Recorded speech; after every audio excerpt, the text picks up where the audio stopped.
Pedestrian Mobile HF. That's what mostly, that's what the topic tonight is, but most of it will be about antennas. It's a enjoyable facet of pedestrian mobile is great fun. We're coming up to the summer time of the year, so the weather will start to get better. So right now is actually about the best time you could get to build an HF pedestrian mobile station. And tonight I'll hopefully give you enough information to allow you to do it. The results are good enough.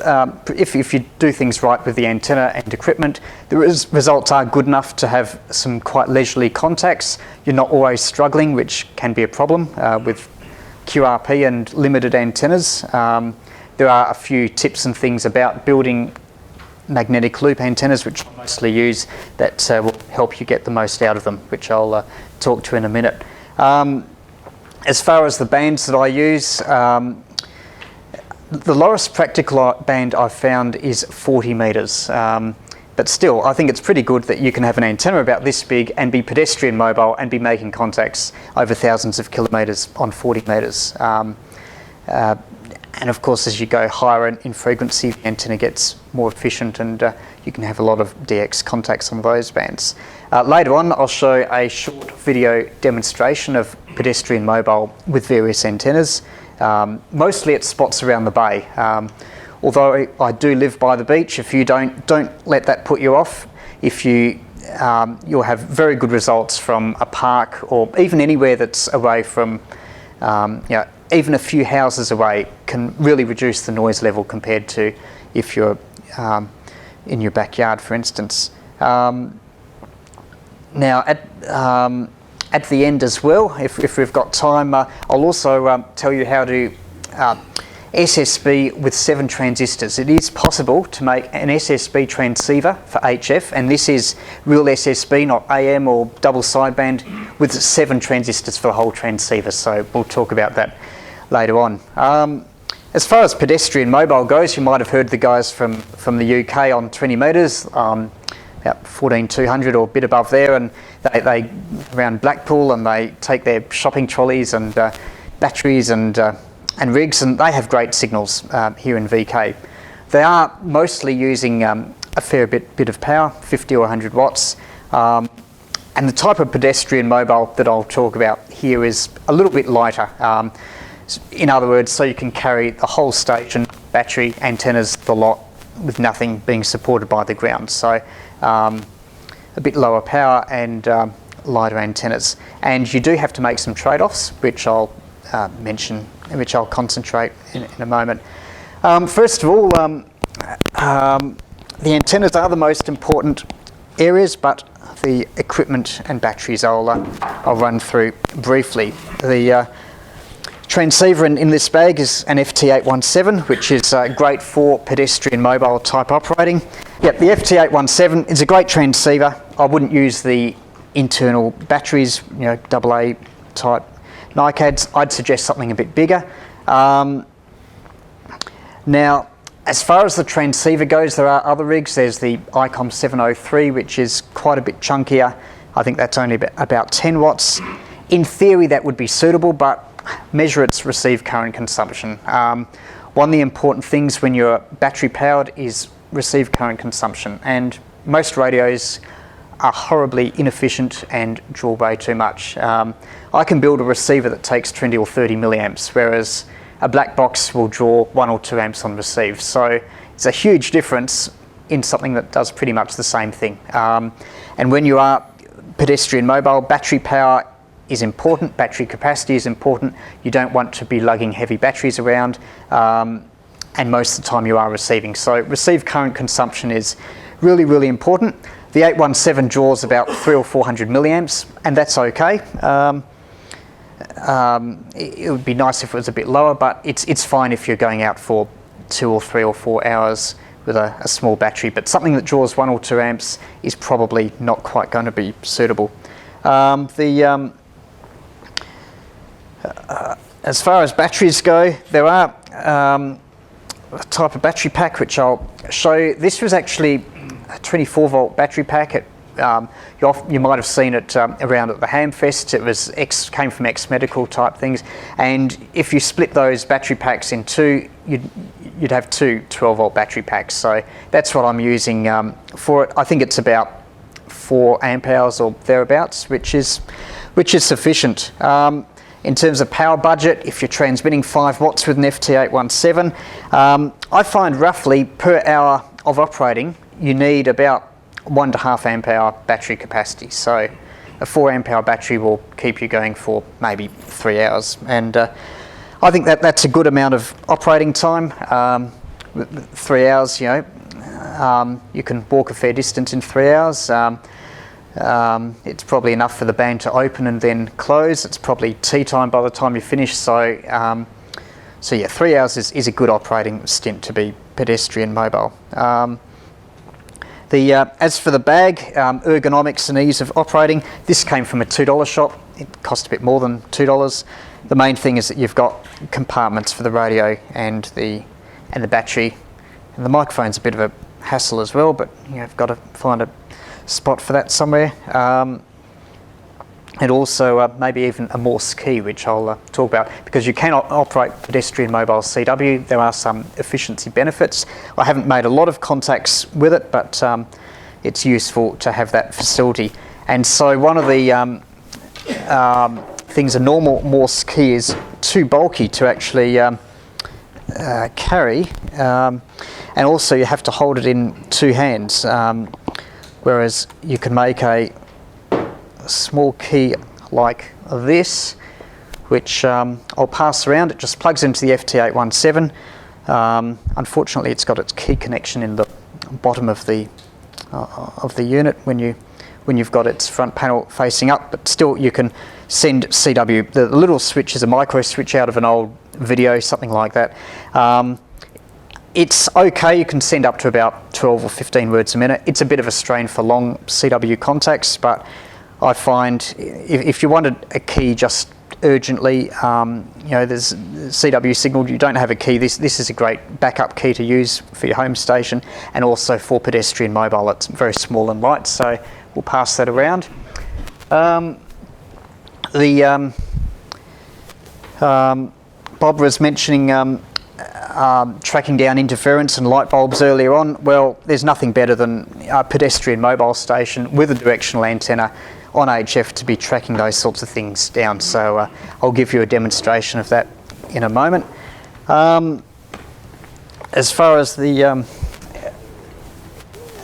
we've spoken about bags. Some people use backpacks, which I personally, an over-the-shoulder bag, because you are often tuning around. You do want to, you're looking for people who are calling. I'll talk about operating in a moment, as there's certain techniques that you can do to get more contacts. Some work, some don't. Antennas, that's about 90% of whether you'll succeed or fail in HF pedestrian mobile. It's the weakest link. You are having to make a lot of trade-offs with antennas.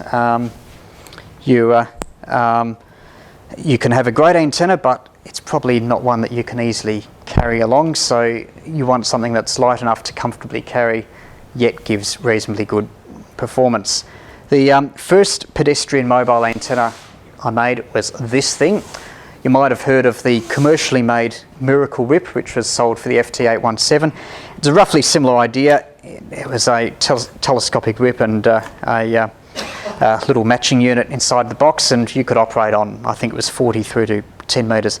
It did work, but only just. That would have been a battle making contacts. And this antenna here is very, very similar. It's nice and small, it's compact, but it's not as efficient as I would like. The other thing that's a bit annoying with it is there's a socket here for a radial, so I have this radial. That really improved the performance of the antenna quite a bit. It still wasn't a great antenna, but it was definitely worth having the radial. But the problem is that you would trip over it, other people's dogs would trip over it. There's a risk that other people might trip over it, so it's not not really very good. Anyway, this antenna does have a see-through box, so I'll again pass it around from the but it's not a bad antenna for receiving, and I've had some good contacts, particularly on 10 metres. Were you able to transmit it? Oh yes, yeah. I've had contacts on 40 through to 10 metres. I've worked interstate stations. I can't remember if I worked DX on it. I think I might have worked 1 or 2 JAs on 10. Because on 10 metres it's not too far off being a full quarter wavelength, so I think it's probably reasonably efficient on 10. On the lower bands, not so. So then that started me building magnetic loops. I'll draw a rough diagram. Magnetic loop is basically a giant tuned circuit.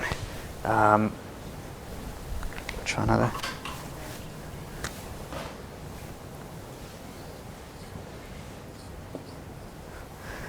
Giant tuned circuit, the antenna forming the inductor and a variable capacitor, resonant on the frequency that you're transmitting on. I say on the frequency as it can be quite narrow. If it's not very narrow, then there's something wrong. It won't be all that efficient. You're coupling the RF from the transceiver. There's different ways. Some people use ferrite choke. Some people use a little coil, about 1/5 the diameter of the main coil in the middle. That technique works fine, and it looks like I've used a permanent pen here. Then there's the another way of coupling, which is like a gamma match, but good, without the capacitor, just going straight onto the antenna element, and that's probably a little bit more robust. There's various types of material you can use to make magnetic loops. My first attempt was with braid from RG213 coax. It was quite heavy, quite bulky. It did work quite well. That was a loop around about 1 metre or so in diameter, and it good thing, the problem with it was that the connections to the variable capacitor, it's very important to be mechanically and electrically good. Sometimes connections that might be electrically good if things are just held still are not so good if you are flexing the loop, walking around, and unfortunately something like RG213 coax does flex a bit. It's not very rigid, so there was a problem with connections breaking off tuning capacity. There is a commercially available loop called the Alex loop, and I think that does use RG213, but the difference is they have PL259 connections, which connectors are in theory a bit of a no-no. Ideally you should be directly soldering the loop to the variable capacitor, but apparently that works very well, so he's been able to get around that. So that's actually a commercially available product, a magnetic loop that you can collapse down into quite a small package, which is what the loops that I use now can't, because they're bulk. Then following on from that RG213 loop, I made another one out of mains electrical flex and old extension cords. You know, something like this you could just cut up and make as a loop, the 3 wires in parallel. And it worked. It was great that you could collapse it down. It was built on timber doweling. All the parts pretty much came from Bunnings, and you could collapse it and carry it everywhere. But you're really sacrificing in efficiency because you're using thin conductors compared with the braid from the coax or the solid metal. So it was great fun. I had contacts on 40 metres and 20 metres. You'll see it featured in the video that I'll play shortly. But overall I preferred something somewhat better. I tried copper pipe. Copper pipe is probably about one of the best choices for magnetic loops, but the weight is a bit of a liability if you are taking it, because you want to be able to walk for hours and hours if you want and carry the loop and be really pedestrian mobile. I tried flat aluminium, and you can buy it in Bunnings in 3 metre lengths, and as it happens, a 3 metre length is just right for a loop that's 90 centimetres in diameter, and that's just right for a loop that covers 20 through to 10 metres by itself. You can put a parallel capacitor across it and drop its resonant frequency down to 40 metres. So that's actually my favourite loop. It's a little bit too bulky to bring here, so it looks very much like this. It's the same type of aluminium strip, but it's about twice the diameter and 90 centimetres in diameter, and that works from 7 through to 28 megahertz. So if you're not sure about HF conditions, if you want something that will probably get a contact on a variety of bands, then the bigger loop's the one to take. I do have some construction information on that loop. I've got some handouts here, or there are details on my website and YouTube videos. As far as the frequency range that these loops cover, it's a bit of a compromise.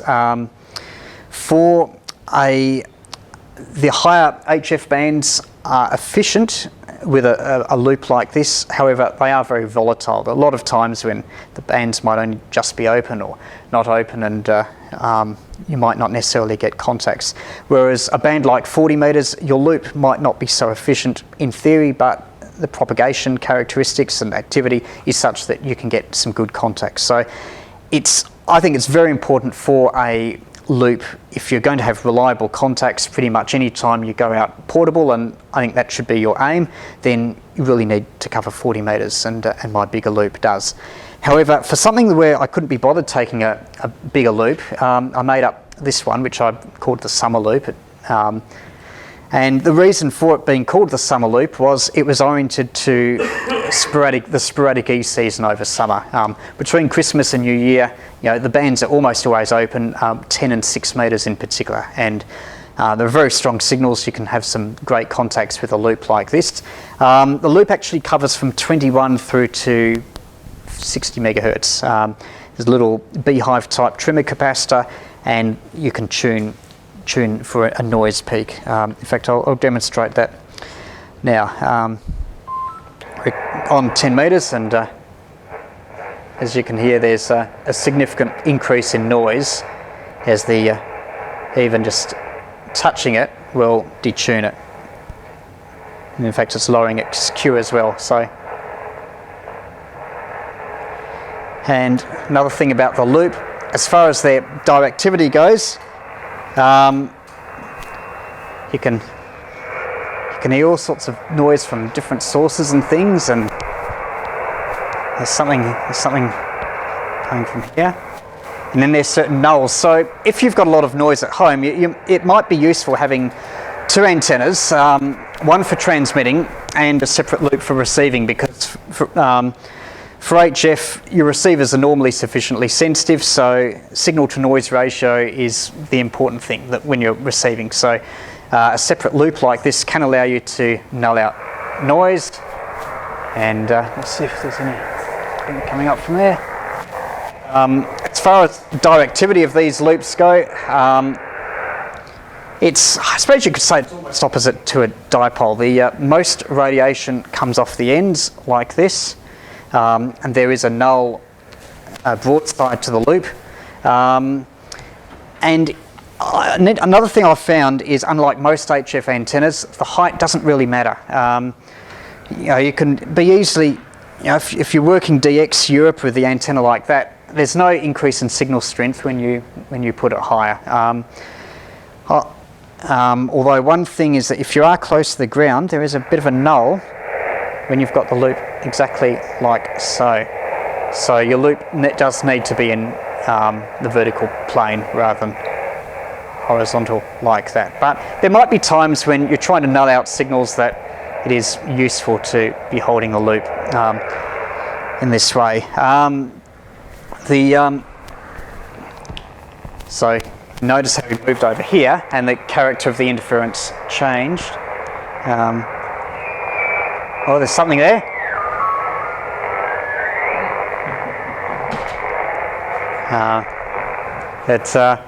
So loops are useful not only for pedestrian mobile activity, but also for if you need a second antenna at home, if you've got a local noise source, and also for finding various interference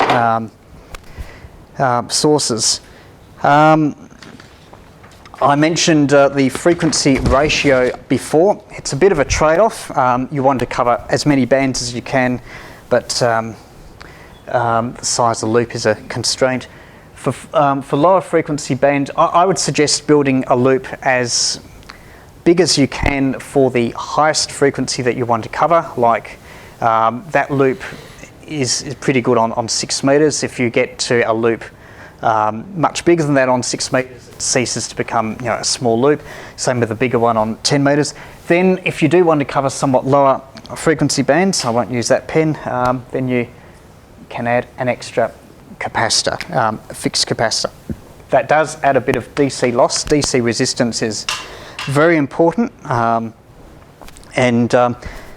that contributes greatly to the efficiency. If you're able to get DC losses down, if your connections are really good, then even a small change will make a difference. As an example, if you're using a tuning capacitor, if you're running high power through loops, the voltages at the top of these are quite high. In fact, even low power. You can easily arc over a small tuning capacitor with, say, 20, 30 or so watts. So unless you've got a big variable capacitor, loops are best suited to QRP. One way that you can partially get around that, and also the resistance problem, if you use a 2-gang tuning capacitor,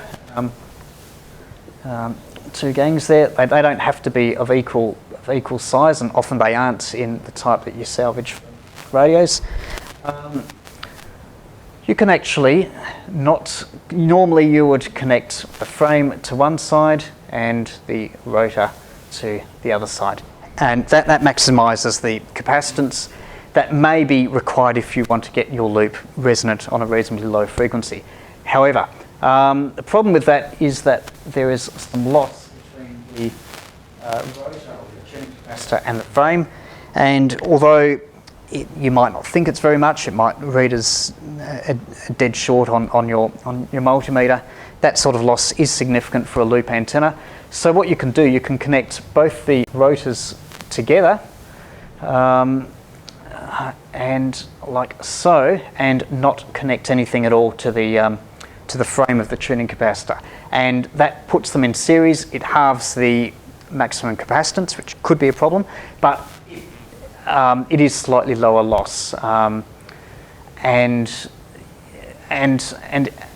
if you wanted the best of both worlds, you could actually just have a bolt or something that shorts one just to cover a lower frequency band like 40 meters, but otherwise you would just have it have the two in series if you can, and that's the technique that I've used for the for my bigger loop. I'll pass around the smaller loop as well. The capacitor at the top is a beehive trimmer. It goes up to 50 picofarad. The most commonly in the VHF high band, low band radios, a lot of them only go up to 25 picofarad, but even that should be able to cover maybe 6 and 10 meters. This one goes down to 21 meg. There's a capacitor that I've got across it, 4mm bolts and banana sockets.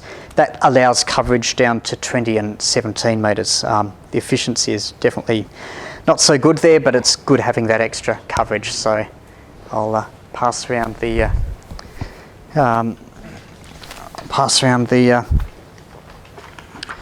loop.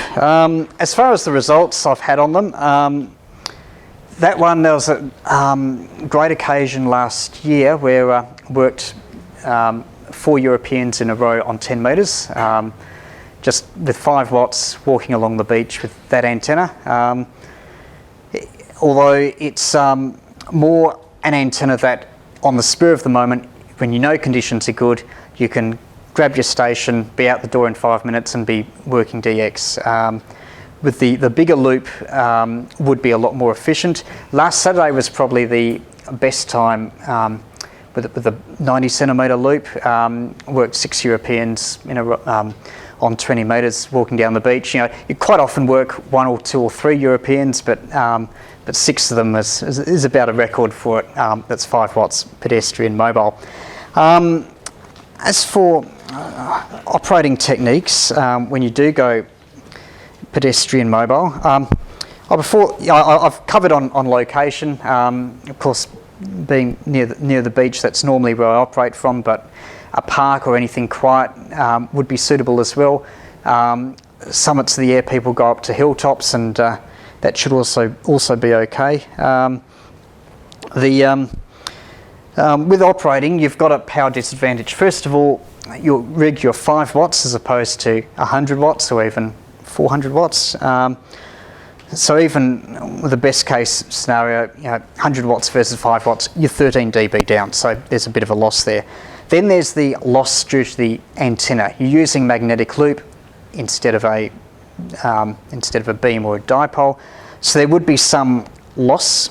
Now, it might not be as much as some people think, because a dipole on a band like 40 and 20 metres, unless it's fairly high, is quite a high angle radiation antenna, and I believe that loops have a more even radiation angle from the horizon up to the top. So you might actually do quite well with a well-made magnetic loop, but still you are likely to be somewhat down on stations with full-sized antennas.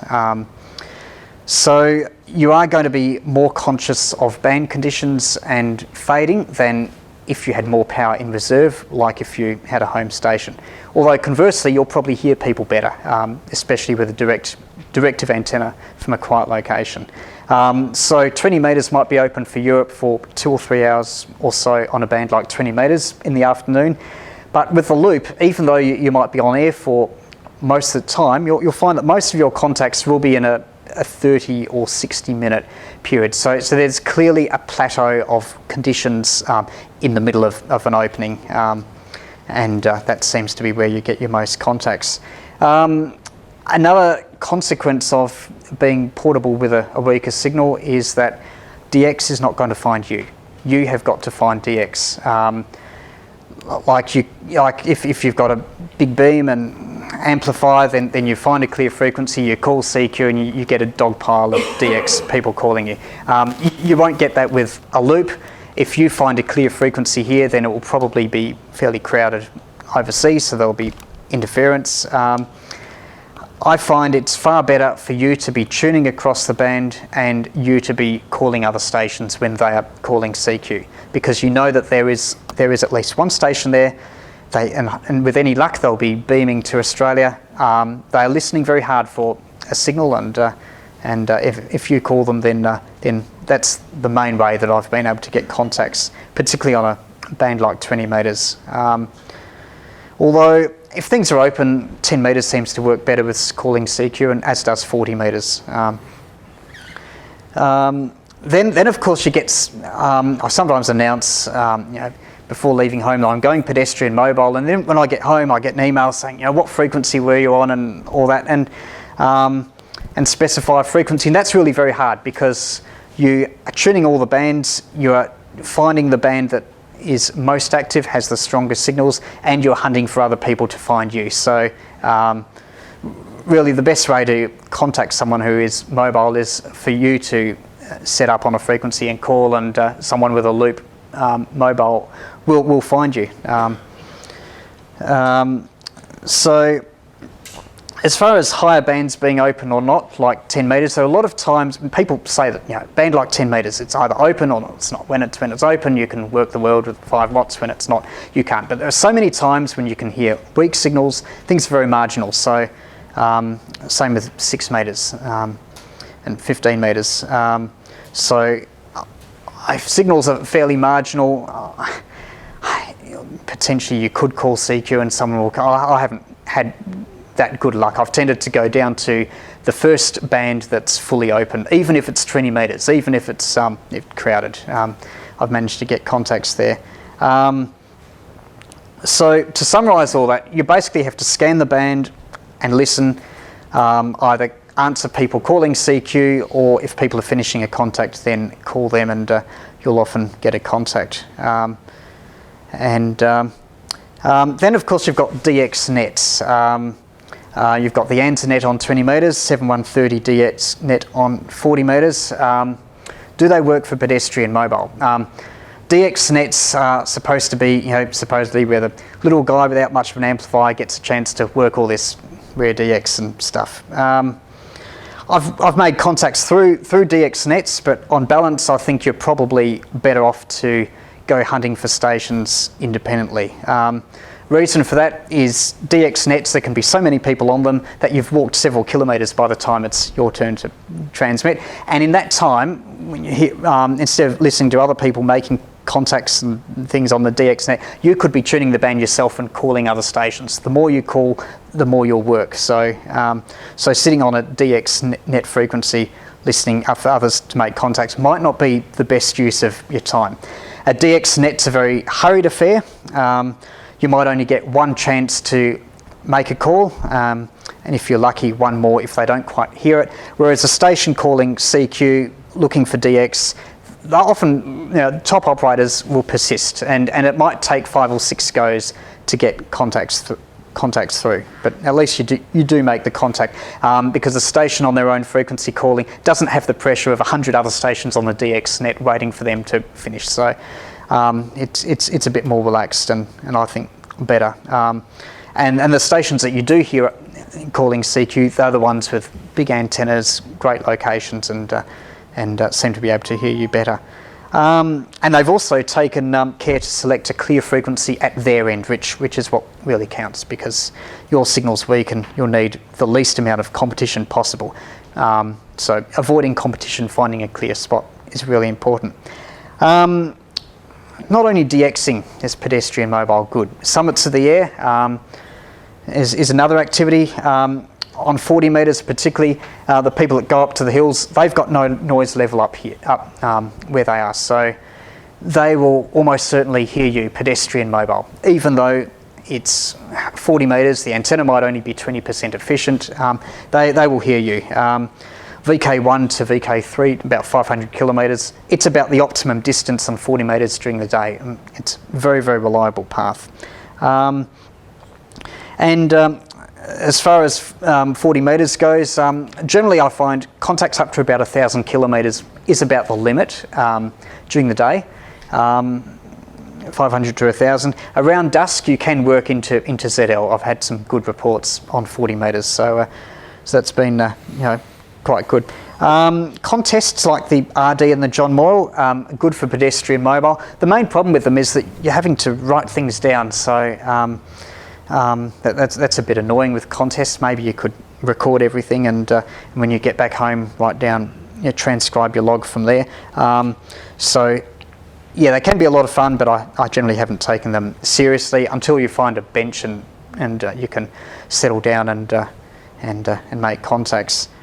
I have tried pedestrian mobile on 80 metres. As to how well or poorly it works, we'll leave that to the video, which we'll play shortly.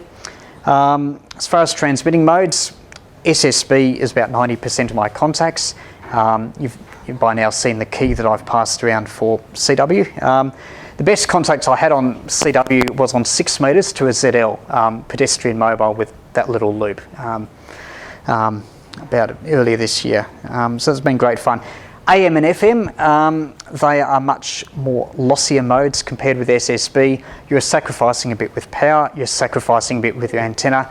Can you get away with sacrificing a bit more with an inferior mode? Most of the time you can't. I have made 40 metre AM contacts pedestrian mobile. The 817 only puts out about 1.5 watts, but very much a rarity, almost a rarity. Pedestrian mobile on 40 metres with 1.5 watts of AM, it's probably an exercise in frustration. And FM as well, you can have all sorts of phase distortion. It's great on 10 metres when the band is open. You can work contacts into VK3 RHF, but I don't think I've had any interstate FM contacts on 10 metres with that loop, although I have done with simpler antennas. All right, so what we'll do, we'll play a short video. Then I'll take some questions, and then we'll talk about the this 7 transistor SSB transceiver. The video will only go for about 3 minutes or so.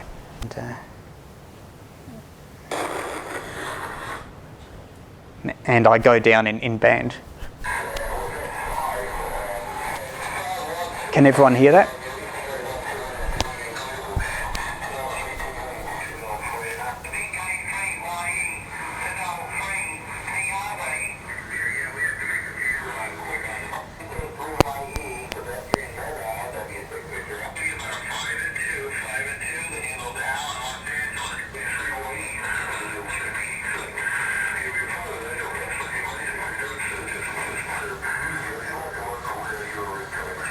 That's down at Stony Point.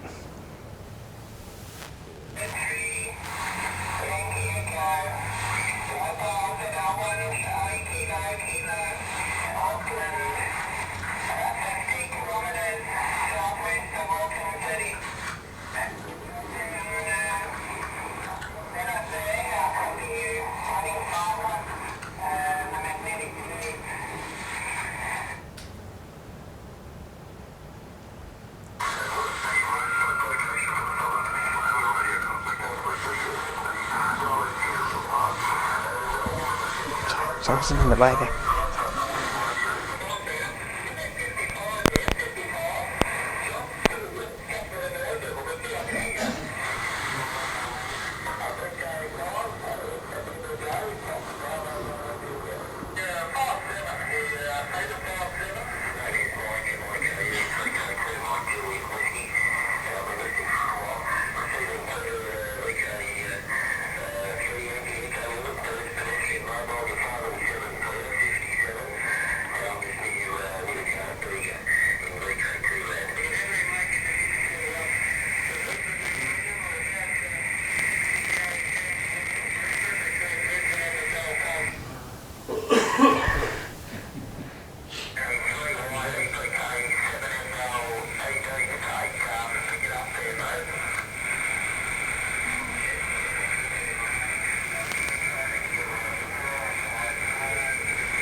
Yes, public reactions.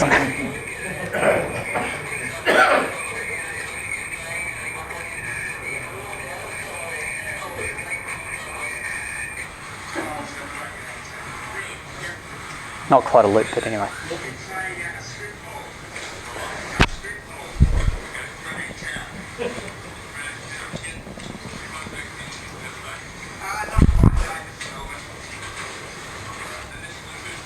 Up to 160 metres.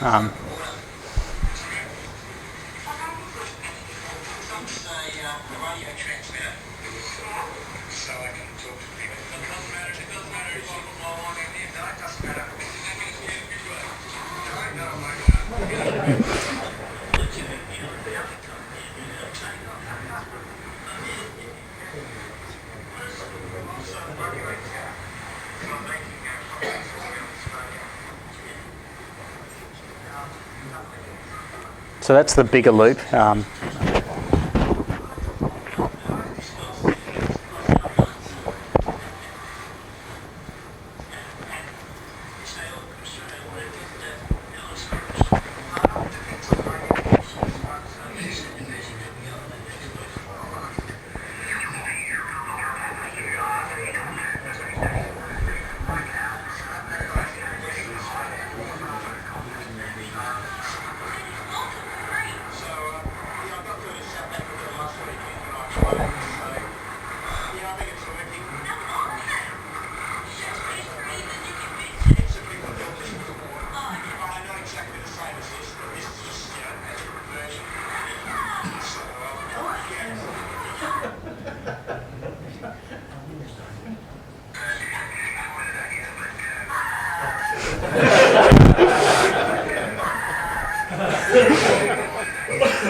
So yeah, the camera got a bit of sand in that. That's the loops. Before we talk about simple transmitters, any questions on the loops? Work better if you stand in the water. I've tried it many times and it doesn't seem to make a lot of difference. It might be slightly better if you walk over the water on piers. Sometimes, but not, I try it all the time, but sometimes it might be marginal on the pier, on the water, not really. Yep. I noticed your loops aren't round. No, the reason for that, my copper pipe loops round.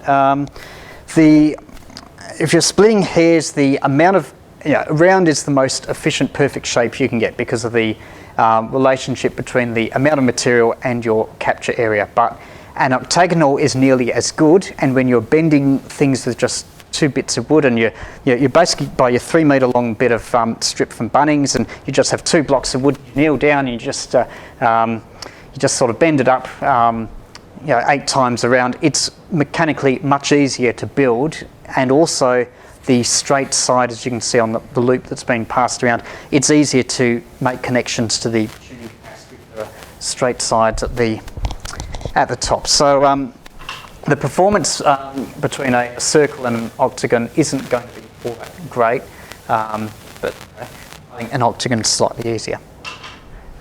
Yeah. Have you done any EMR calculations to get Yeah, you would get that question. I suppose the thing is that you think of people with their mobile phones and that far. This is a lower frequency. You've got SSBs at somewhat lower duty cycle mode. You can hold the loop some distance away, and I wouldn't suggest operating high power or for very often. Short contacts are probably okay, but it's probably silly to operate for more than that. Yeah, it might be about level 14 or something. So, How big's too big a loop? You were saying before, frequency. How big's too big? There's been. I'm just trying to think, because when you get, like a wavelength type loop is like single element type quad antenna, and then its radiation pattern changes to become more broadside. So there's a period. There's dimensions between that and smaller. I think the maximum is a quarter wavelength around or a tenth of wavelength. There is something, because another problem is the minimum capacitance of your tuning capacitor. So that's probably the practical problem with being able to resonate the loop. And with a 90 centimetre loop, you can resonate it on 10 metres, but with quite low capacitance. If you were to make it any bigger than that, I think you'd have problems resonating it. So that sets the practical upper limit. With 10 metre, if you can't get 10 metres, and it's there's a whole lot of bands between 17, 15, 12, and 10. So I'd suggest making the loop so it will work on 10 metres. Now, one thing I forgot to mention but should have is that I'd suggest making several loops if you do want to cover the whole HF band. Although theoretically you could cover 160 metres on that little loop, but it would be a good receiving antenna, but for transmitting it would be horribly inefficient, even though it would be resonant. So I'd suggest one loop that covers, say, 30 through to 10 metres. Another loop might cover 80 through to 40. It might just go up to 30. You could build an even bigger loop. There's a guy in VK4, I think his loop's like, it might be 3 or 4 metres in diameter, and he has that, it might be bigger than that. But anyway, a loop that's 3 or 4 metres in diameter would be quite efficient on 80 metres. And if you've got a small courtyard, I would suggest that something like that would be amongst the most efficient HF antenna you could build. And it might work on 80 through to 40. But generally, once you get above a 3 to 1 frequency range, then it becomes a little bit harder because of your issue with capacitance at the top end and your issue with efficiency at the bottom. And you can buy the bits for this loop, or even the bigger loop, from Bunnings for about $50 or so. The other bit's a chopping board. The tuning capacitor is the most important item that you can't buy from Bunnings. So it's cheap enough to build 2 or 3 loops. And personally, I have 2 loops: the 80 centimetre, 90 centimetre loop for 40 through to 10, and the smaller loop for 15 through to 6, and that's enough for me. Any more questions? Any corrosion problems because you're working on the beach? Yeah. There are times where I've gone out and found, performance has been poor. You haven't been able to resonate it enough, and then you find that screws can work loose. It's probably a good idea every now and then to open it up and sand it and make sure where you've got contacts, like in that loop, you haven't at the top. Things are just held together as screws, and there is the potential for corrosion and resistive losses, and that will damage the performance of the loop. So yeah, it's definitely worth paying attention to that. I have operated in the wet with a little upturned lunchbox over the top of the loop, but when it's really rainy, then when water gets into your variable capacitor, then that's it. You can't resonate it. Yeah. When you tune that by ear, have you checked the VSW? Yeah. You do generally, your peak by ear is reasonably low SR, but you do need to. It can be very touchy.